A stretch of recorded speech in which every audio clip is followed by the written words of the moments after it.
Hello, everyone. This is Dark Journalist with an important discussion with former Assistant HUD Secretary and Wall Street Dillon Read and Company partner, Catherine Austin Fitts. Today, Catherine will outline the going direct reset and dive deep on the forces who are attempting to control every aspect of society with surveillance, DNA tracking, and transhumanism. She sees this as a time for choosing freedom versus tyranny, and how we must support those on the front lines fighting the battle for freedom.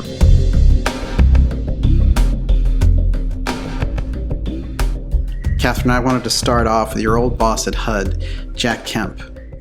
I like that you sensed that he was being blackmailed. I thought that was a particularly powerful scene.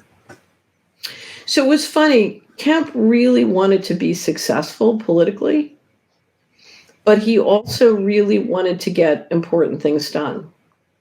And the problem is your political ambition is directly in conflict with a model that you don't think is right.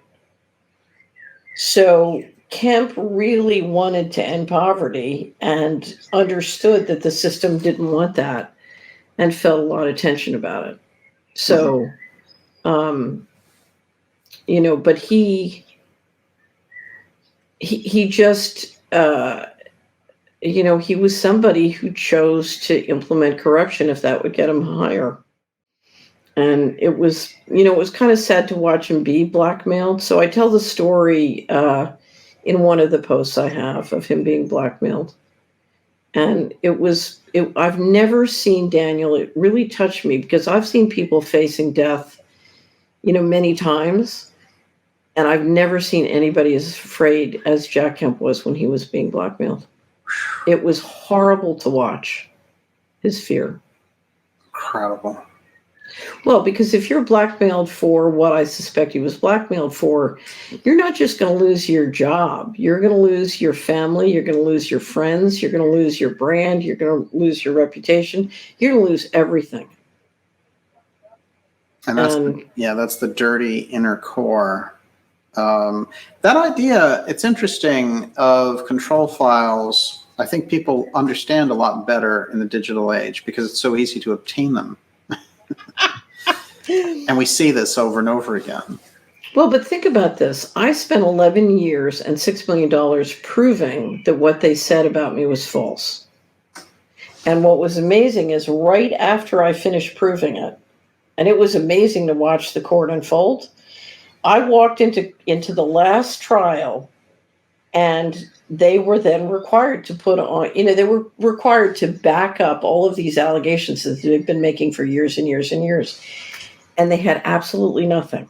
It was an amazing thing to watch because everybody was fighting with each other because nobody wanted to have to stand up and admit. And my attorney, who was hugely overprepared because he had prepared this trial 3 times and had been canceled. So he prepares and it's canceled the night before. That's how they try and force you to settle. So, and I would drive him crazy because I say, no, I won't settle, and so we'd prepare again and then they cancel again. So finally they had to go so he come to court, and this is the most overprepared case in the history of stupid qui tam civil litigation. And the other side basically presents their case and they have nothing. They have no evidence. They have nothing. And my attorney, at the end of the first day, he's white as a sheet. He turns to me and he said, "Oh my God, they have absolutely nothing." Wow. I said, "I've been telling you that for 7 years." He said, "I didn't believe it. I didn't believe this whole thing could be a complete bluff." Okay, so we go through this trial and it finishes, at which point I have proved beyond a shadow of a doubt that these gumbos have absolutely nothing. In fact, on the last day of the trial, this was one of the great scenes. So, the attorney spent the whole thing in shock. But the attorney from the Department of Justice, the attorney from the whistleblower, and the attorney from HUD started to fight in an open courtroom in front of us. Wow. So they're all on the other side. And one guy finally turns to another, he says, and just yelling at each other in open court. And the judge is just sitting looking at it, amazing, because he's hoping they can rig it because he doesn't want to have to rig it. Mm-hmm. So one says, "You don't know that's true." And he says, "Yes, I do. I have a document signed by Fitz saying it's true." And then they said, "Oh, well, then it must be true." And my lawyer looked at me and he said, "You're the only one they believe." Right. I said, "So now, okay, so then it's over. And I go back to Hickory Valley, Tennessee, and I won't bore you with the details of what happens next. Time goes by, we end up settling. I get essentially almost all the money back minus the legal fees.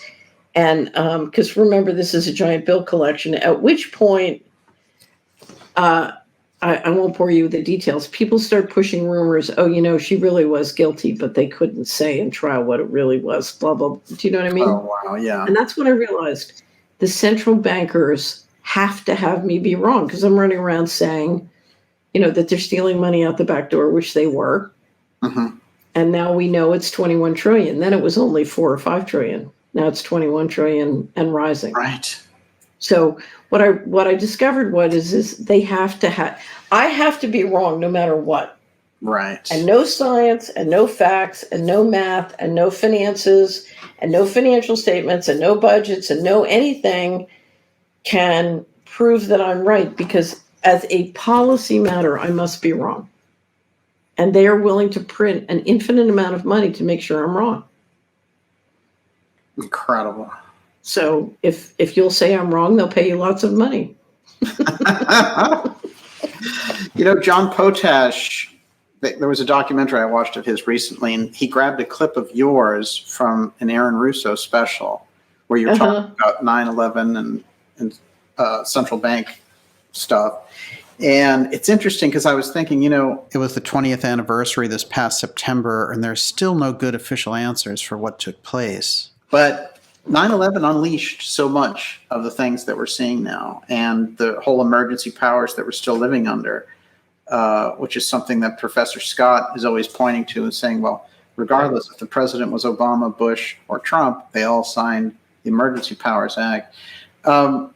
Did we ever get out of that shadow of 9/11 20 years after? So I'm going to give you a long-winded answer. I once had a workshop where I asked people to build a timeline 2,000 years forward and 2,000 years back. And what I discovered as a practical matter, they couldn't do it.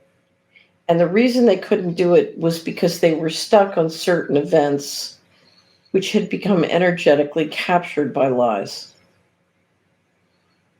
They had a psychological need to clear these events before they could dream up a 2,000-year future. They were stuck. It was very, very interesting. And they were stuck because how can you build with integrity if you believe there is no integrity? Right. It's like they were searching for a way to find integrity and build a platform of integrity with which to go forward, is my guess as to what was really going on. So I think there is a tremendous need on the Kennedy assassination and 9/11 to face facts. Now, one of the things, I think you've read my article, Meditations on the Crossroads. Yes. Where I talk about my mother's assassination. Oh, yeah. And one of the things I say at the end of it is,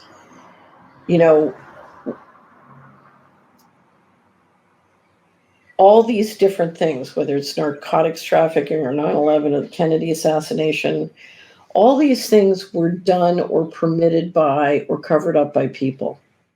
And I think the time has come, divide knowledge between who and what we need. We've been talking about what we need to talk about who. Right. Who's doing this? Why are they doing this? Why is Jay Powell walking into a room and voting to put 500 million people out of work? Right. Why is Jay Powell running an operation that's infusing massive amounts of money into Wall Street, who are then, cleaning people out around America while their businesses are shut down by a phony baloney healthcare fraud? So the going direct reset is using the injection fraud. Did you get our injection fraud wrap up? Yes. Oh, yeah. Yeah. It's Okay. unbelievable. So why is someone like Jay Powell doing that? This is the question. Right. And it's a question for one of us because we're all doing it. Why are we putting our money in digital assets created out of thin air when 54 to 70% of the children in our society have chronic disease and are being poisoned to death? Yeah, right. Can you imagine landing in a spaceship, coming up to a little village, and discovering, that all the elders of the community are trading digital assets while their children are poisoning and dying? What? Yeah, it's bizarre. It's a bizarre state of affairs. Right. And I don't know, I was thinking of coming clean. You mentioned that before. I interviewed John Warner, Senator Warner's son, who was a melon. And I did a 2-part interview with him. And he tried to come clean on the Mellon banking family and the various things that they had done, but also that Chris Mellon was his cousin who was pushing this whole UFO threat thing. And I was thinking, we need so much more of that. Of people coming clean on his level, Well, did you ever know my sort of fantasy? I haven't figured out how I could do this operationally. Okay. But one of my dreams has always been to run a good housekeeping committee where people come in, confess their sins, negotiate a restitution, and then get the good housekeeping seal of approval and can change sides to, the pro-freedom side. That's great. Yeah. And so we say, whatever they accuse this guy of, whatever was in their control file. In other words, you're trying to relieve people of their control files. Wow. That's my dream, is to find a way to say, okay, everybody wants to be freed of their control file, is willing to join the pro-freedom team, the pro-decentralization team. Let's give you a process by which you can, get out of your prison. I'll tell you, some of the unhappiest people I've ever seen are people who retire after spending a whole lifetime playing the game, and finally, either in their later years or after they've retired, they realize what they've been a part of. Because a lot of times they don't see the whole thing whole. And then, then it's too late. And it's this, what you said before, they've been hollowed out. It's horrible to watch. And they feel like there's no way to be redeemed. And I disagree. I think everybody, redemption is possible for all of us, and forgiveness is possible for all of us. And if society is going to have a positive pathway forward, we're going to have to do this one person at a time. So, I'm a great believer that, people can be composted too, in a positive way, not just by injecting them. Right, exactly. Wow. Right. Yeah, that's incredible. Right. Because people are always saying, oh, the guys in the establishment are corrupt. Boy, I've lived all over the world, and I got to tell you, I found as much corruption at the bottom as I did at the top. Excellent observation. Yeah. Yeah. That's right on point. The Biden administration, I know that you're working and focusing on more of a local level, and you always have emphasized that people should pay attention to that level. Nonetheless, unusual administration to say the least. What are your impressions just across the board about what's happening there? I've when I do money in markets up, I'll dip in and watch what the administration is doing, and I feel like I'm watching a science fiction story. So you saw the picture of Biden kneeling to the Israeli. They said it was the Israeli chief of staff, but if you look at the picture, he's kneeling to the prime minister. Yeah. Have you seen it? Yes. Now, the problem, well, it's strange that he did it, but then it's strange that they let the picture out. Yes. I mean, don't think that the security around the president can't stop that. Sure. Right. So, you look at that and you say, that is so bizarre. I have one friend who's always saying it's bizarro world. when you get reports, the civil service is basically not allowed to come back to work and being stripped of their data and their access and their support. So it really does look like they're trying to, move the operation out to whatever the new global governance system is. So the question is there really an administration? Right. Because it's so controlled by the banks and the corporate, both the defense contractors and the tech firms. There's no government. There is no government. It's like a movie. Yeah. So what was the other strange one? Of course, there was the BLM flags running on American embassies around the world. That was great for the brand. What was the other one that was so shocking? There were a couple more. I'd have to go back. I have a great ability to forget these things because they're so depressing. So I immediately. But somebody said the other day that what they're doing to Biden is elder abuse, and I kind of feel, that whatever I'm watching it's abusive, and no one should do that to a human being. I've never seen a presidency like it where, if you really go back, I can't think of any situation except maybe Ford, where there was somebody who was just placed in there and they're just befuddled. But Biden is much further gone than Ford. So I really strain to find an example that works. But Biden seems like he could mentally implode at any moment. He does not seem to be in possession of his faculties, which is pretty scary when you think about it. Well, but here's the question. Is the reason Biden's there and doing what he's doing to help dismember? If you're trying to disconnect the nuclear football, the military, the taxation, if you're trying to argue for global governance, it helps you to build support by getting people to believe that the U.S. infrastructure is hopelessly incompetent. Right. So I'm assuming this is all part of taking the Band-Aid off. In other words, they're trying to get the U.S. infrastructure and field to let go of the nuclear football, let go of the military, let go of the taxation, let go of the civil service. It's like pulling the plug out on a move. And I think this is just part of destroying the brand. That was the whole kind of rape of Russia thing where you said they're privatizing the assets of the United States.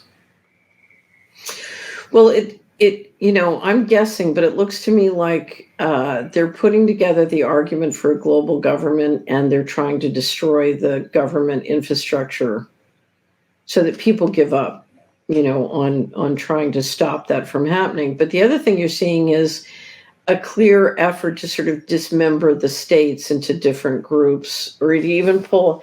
I think you're looking at a wholesale pulling apart of the United States, or we may be. Right. Think about it. If you've stolen 21 trillion and the debt's there, but the money's gone, wouldn't it be better to have the states pull the thing apart? Because then you can say, well, it wasn't our fault. You don't get Social Security. That's what you wanted. You wanted to leave. Right. Right. It's an option that they have, and they've been building, and they were really pushing that Civil War thing as a theme for a while. They talk more about going after domestic terrorists now. That is, anyone who opposes them, pretty much. Well, here's the thing: the Civil War didn't work, and I don't think the domestic terrorism will work either. And the reason I don't think it will work, there is something. I just have to tell you, I can't tell you how much I love the American people. It's amazing that they have. That they're still walking and standing after everything they've been through. But, yeah, the number of highly responsible, highly capable people in America who operate on faith and try and do the right thing, it's still an enormous critical mass of people, no matter what they've been through or the pressure they're under. and they understand what it takes to make the world work, whether it's economically or in terms of government, and they care about real stuff. They care about, fixing the potholes on the roads. They care about building bridges, and they watch all of this stuff. And at some point, they, in their own quiet, sometimes passive aggressive way, just say, okay, we don't care about you anymore. We don't have time. They don't have time for domestic terrorism. They have real problems, and they're dealing with real stuff. Mhm. And they know you just create problems and you don't deal with real stuff. So I just think, we're looking at a situation where people are going to have false flags and no one's going to show up. In other words, you can't have a successful false flag if no one will play along or believe it. Right.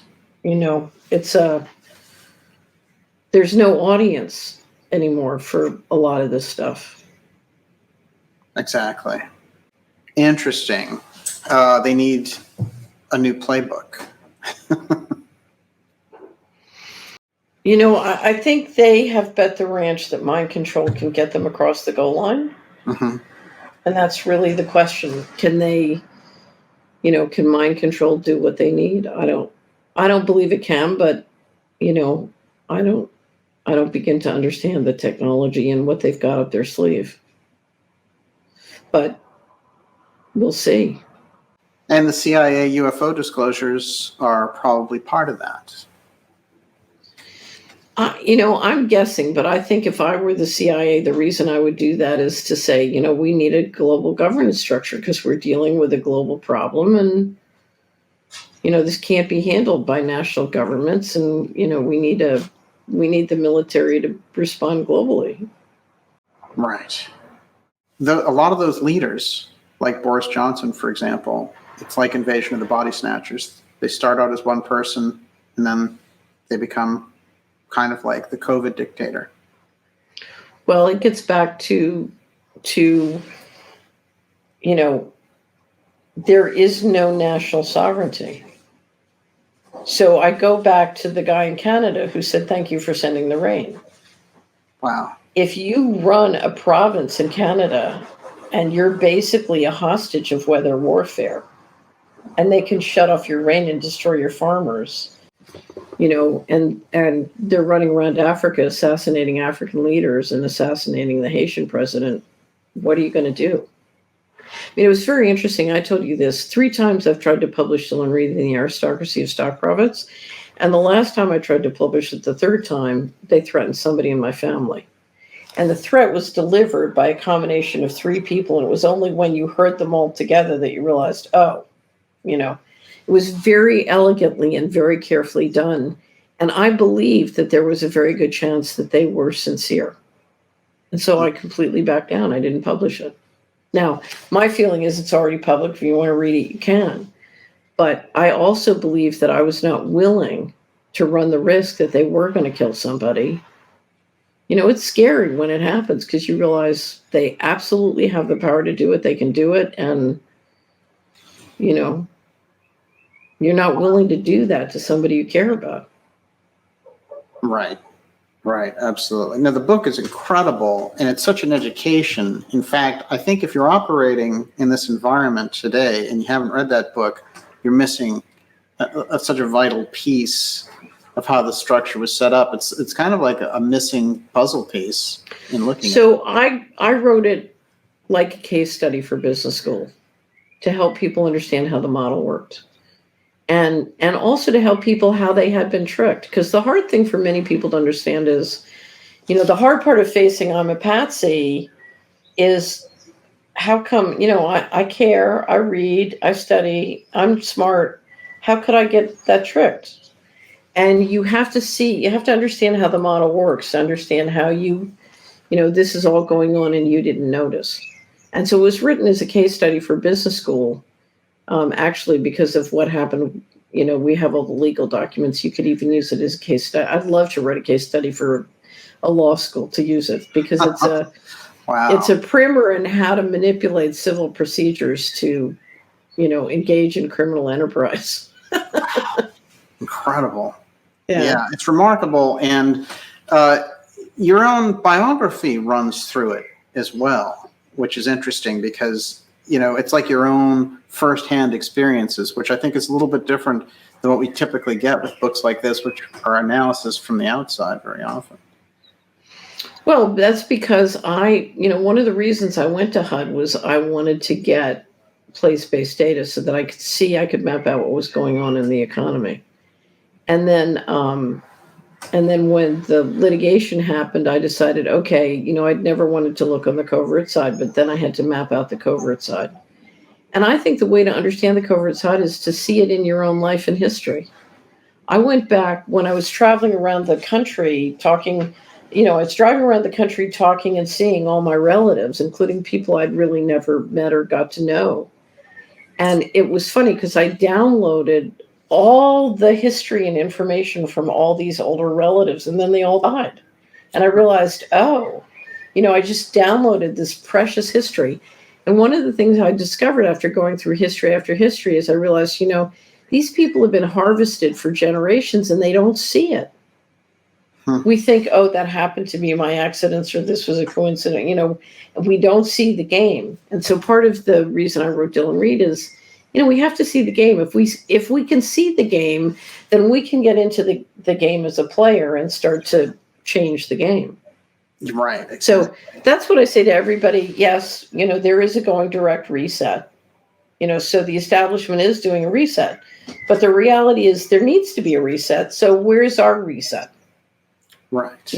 Let's put a better reset on the table, because we can. Well, that's fascinating because you said when they fail, we're going to need something else in place to pick up in the rubble, kind of like post-war Germany. When you go over those films of the ruins, the thing is blown out. Right. That's the kind of failure that they could have, and we'd be stuck picking that up. Right. So we should be ready. I wouldn't wait. I think we just, because this is an experiment. It is a prototype. They're making it up as they go. And I think we should just get in there and start inventing. Right? Right. Absolutely. Wow. Right. Incredible. And they can start with this report. Actually, there's so much in here, actually, that I know I'm going to be spending a lot more time with it. But well, the thing I love about this report, I don't know if you saw my discussion with Titus about it, but I said, this proves beyond a shadow of a doubt that it wasn't a downturn. It was a takedown. This was a takedown. And Titus proves it.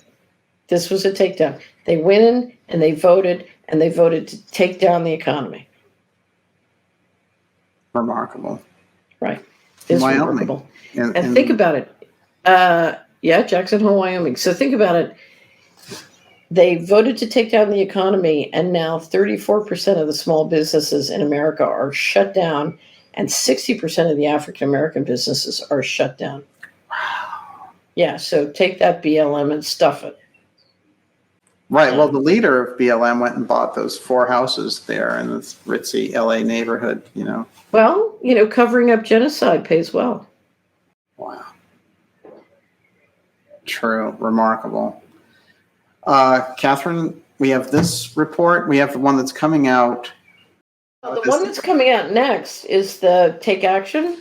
Yeah. So that's the one with all the forms and tools. And, so we decided in the first quarter, the Army's on the ground. It's parents and employees, fighting on the ground. And, we're going to the school board and fighting on the ground. So we need to get tools into people's hands. But ultimately, we're going to have to take back the money creation. So we built the silver and gold calculator. So, first quarter was sort of Leonardo da Vinci tool making time.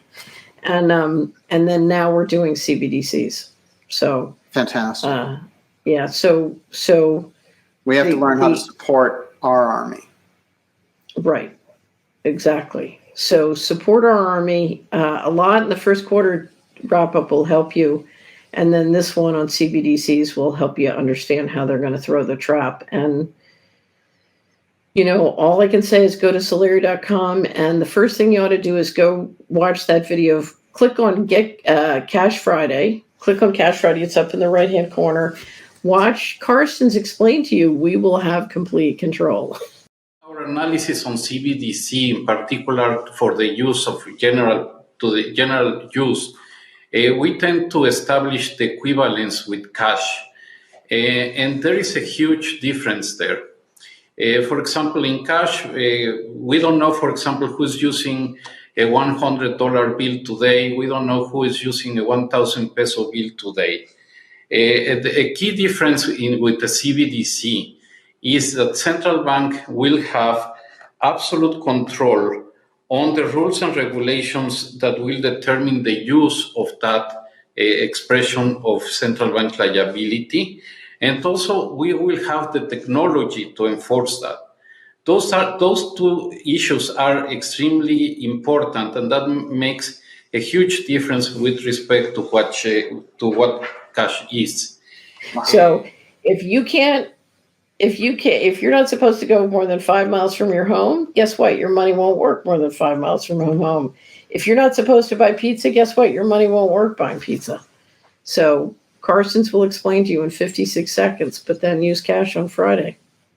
Cash Fridays. We can make that huge. We have the ability to make that huge. I would make it huge. Now, believe it or not, you know who came up with that? So I was sitting in Switzerland, in Basel, where the Bank of International Settlements were, and I was meeting with the Children's Health Defense team. Oh, hey. Kennedy's. Yeah. And Mary Holland is the vice chairman, who's an absolute genius. She's a brilliant attorney. And we're sitting there talking about, okay, passports and the CBDCs and the universal basic income. How do we stop these guys from getting complete digital control? So it's talking about the importance of getting, the cash usage up. And Mary says, well, what about Cash Friday? Why don't we do a Cash Friday? Fantastic. And I said, brilliant. Yeah. So it didn't come from me. It came from the lawyers, okay. The smart lawyers. Yeah. Well, listen, it's in that network. It's a fantastic idea, and I think we can push that out. I should ask you for 2 minutes on the vaccine passport, because I didn't really get into it. Obviously, again, you have that sort of slavery tracking surveillance system, and how easily that can be turned into something else. What do you see? Well, I don't think it's going to turn into something else. I think it starts off as that something else. They just don't call it that. Yeah. Right. Where are they going with the vaccine passport? So I think they're looking to do transactional control, including spatial control. Yeah. So I was thinking of it like, they have those sections, the Israeli sections with the Palestinians, and they won't let them pass, so they have this kind of loop that they're in. And just like the Nazis had the ghettos in Poland, and I was always wondering, what was it about that control? You have to be just in this little area, and then seeing them doing it, they don't want that movement. Right. And now, something like this really answers that. Well, but I think part of this is you now, with automation, you don't need a lot of people as labor, and you're trying to reduce the general population. You're trying to reduce their life expectancy, and you're trying to reduce their use of economic resources. Right. So you lower their numbers, right? You're lowering their numbers. You're lowering their life expectancy, and you're lowering the amount of resources that they have access to. So essentially, you're reducing them to poverty. Yeah. Slowly. Catherine, whether it's the going direct reset, the Internet of Things, the absurd Stepford Biden Build Back Better, UN slogan, or the green passport, or even the continuity of government, emergency planning, what is it that's being rolled out over the citizens at this point? Well, here's the thing. Clearly, the goal of this is not the stated goal. And if you look at what the possible goals are, there's multiple possible goals. I would point out the latest statistics just announced that the life expectancy in the U.S. dropped last year, a whole year. Oh, that's remarkable. Right. But Catherine, they will throw you off social networks for saying these things. So we're in a whole different paradigm than we were even a year or two ago.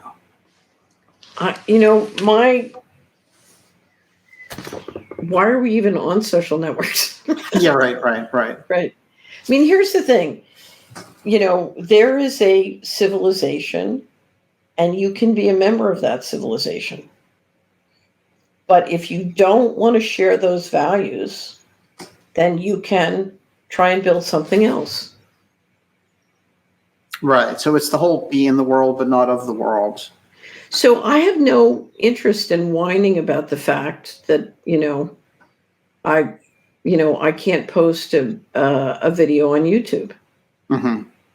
I mean, but I do find it remarkable as a sea change. It's quite remarkable if you think about it. Just from that point of view, I understand your point though, which is larger in a sense. It says, you know what, I'm moving forward to do this thing, and social networks aren't going to get in my way.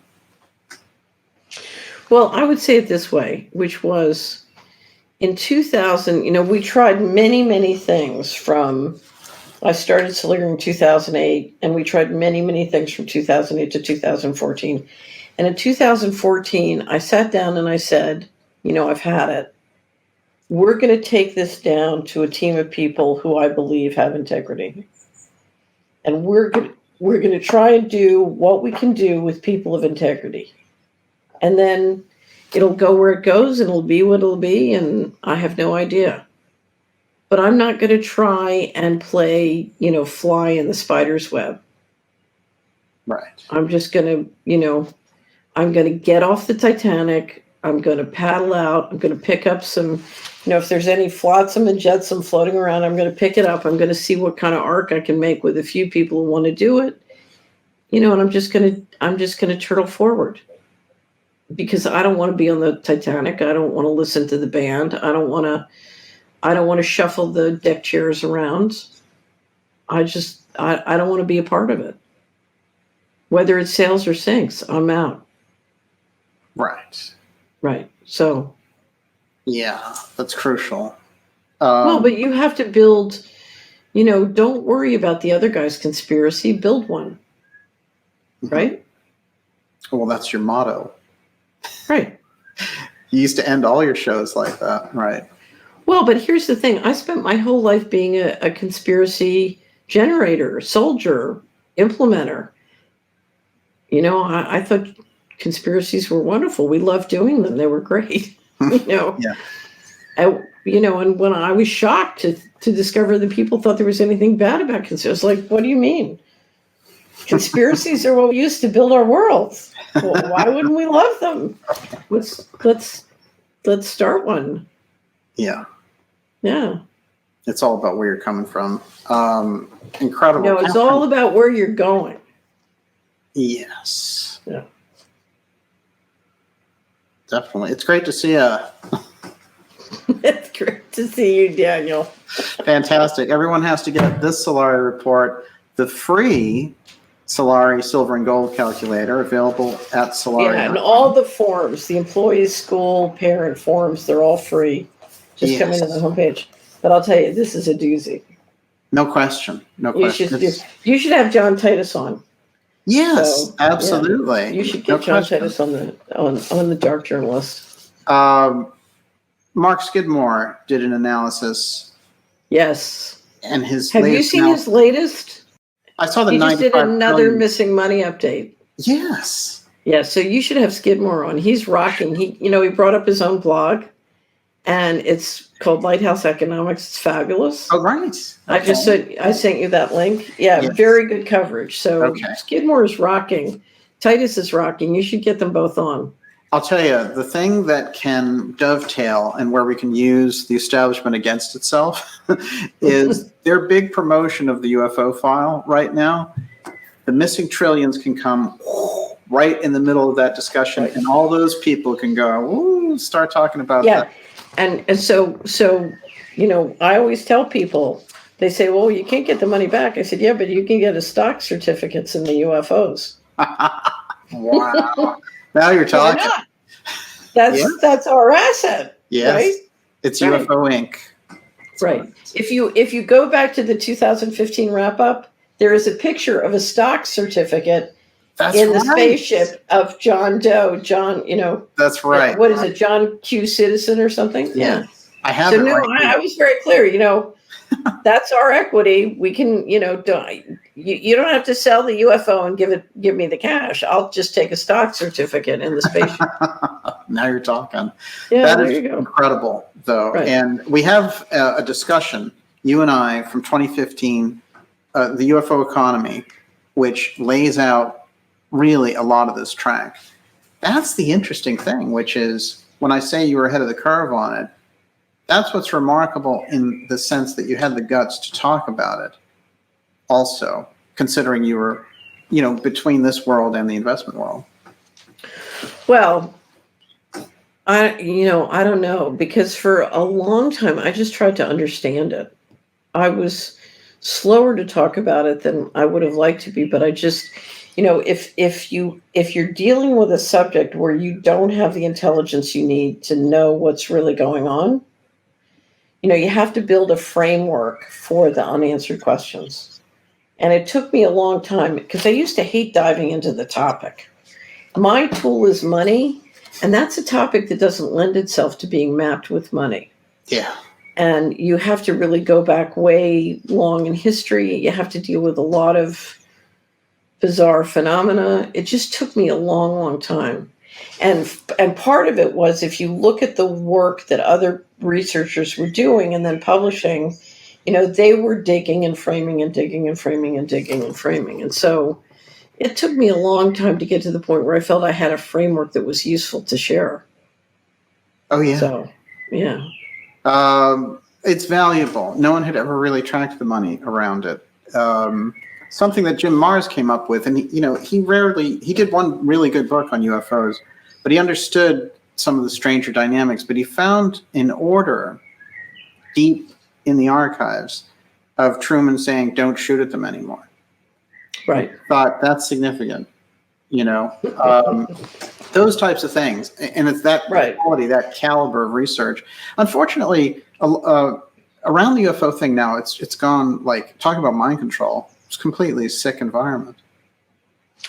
Well, you just mean because of the TTSA and Elizondo and Mellon and the media threat thing. So let me go back. There's entertainment, there's news, and there's intelligence. Right. They're trying to keep it in the entertainment space. Yes. Okay. So Solari is intelligence. I mean, in Money and Markets, John and I will cover some news, but it's really, our focus is intelligence. Live a free and inspired life. It's the intelligence to live a free and inspired life. So my impression of you is you're interested in intelligence. You're also interested in history, which is part of intelligence. Right. But you're not particularly interested in entertainment. You don't mind being entertaining, but entertainment is not your beat. Yes. I think part of what they're doing with the UFO stuff is they're trying to keep it over here in entertainment. Absolutely. Right. No question about it. Right. Yeah. Did you ever go over, Fidelity is in Boston. Did you ever go over it and ask them why they were financing the blue chip? Excellent points. Yeah. That's a question they should answer. I agree 100%. Yeah, considering how many treasuries they hold as asset manager, I would be very interested to hear Fidelity explain why they were financing the blue chip. Well, I'll tell you what's bad about the current CIA UFO disclosure one is that they have Marco Rubio as the central leader saying, I want UFO freedom, free the files. I want the information. And knowing that it's at that level, that they've gone into this kind of like, I wonder why Rubio wants to be part of that. It's an excellent question. See what the trade was on that one. And that's a really good point. I mean, he's there in Florida. So there's a rule in hot dogs, a rule in politics, never let them take a picture of you eating a hot dog. Okay. So what Rubio's doing is the equivalent of getting a politician to let people take pictures of him eating a hot dog. And interesting. So yeah, I want to know what the trade was. we'll get there for sure. Catherine, amazing. Interesting thing. Just think of this. Yeah. Where does DeSantis get the backing to do what he's doing in Florida? I want to know that too. Right. Yeah. Because Because whoever that is, that's related to Rubio's doing this. DeSantis has been really bucking the system completely. Well, if you're the mob, it's not good for business, this game. I mean, if you're the central bankers and you can just print money, it's great for business. But if you're the mob and you got big assets and casinos and all these hotels, this is not good for business. Yeah. Yeah. The mob always liked the middle class. They make a lot of money on the middle class. Right. That's the slice of the deep state that actually has a kind of patriotism. Oddly enough. Well, yeah. So they understand if you wreck the neighborhood, it's bad for business. So, right. Right. Yeah. But the black budget guys, Well, but here's the question, Daniel. This is the $64,000 question we've been going around and around and around. Who's Mr. Global and why is Mr. Global behaving this way? Yes. Think about it. We live on a planet where the governance system is a mystery, which is really frustrating because they're clearly changing it radically. Yeah. So we don't know, we don't even know where we are now, let alone where they're taking it. So Wow. I think it's time to turn on the lights. Let's just keep turning on the lights. Catherine, it's great to see you. Take care, Daniel. Have a great day. Catherine, amazing information. Thank you. And we'll be using your new Cash Fridays as a way to push back. Of course, all your material is available at Solari.com. Parts 1 and 2 of this interview are available for you here at darkjournalist.com. Join us on Fridays at 8 p.m. Eastern for the X series. See you soon.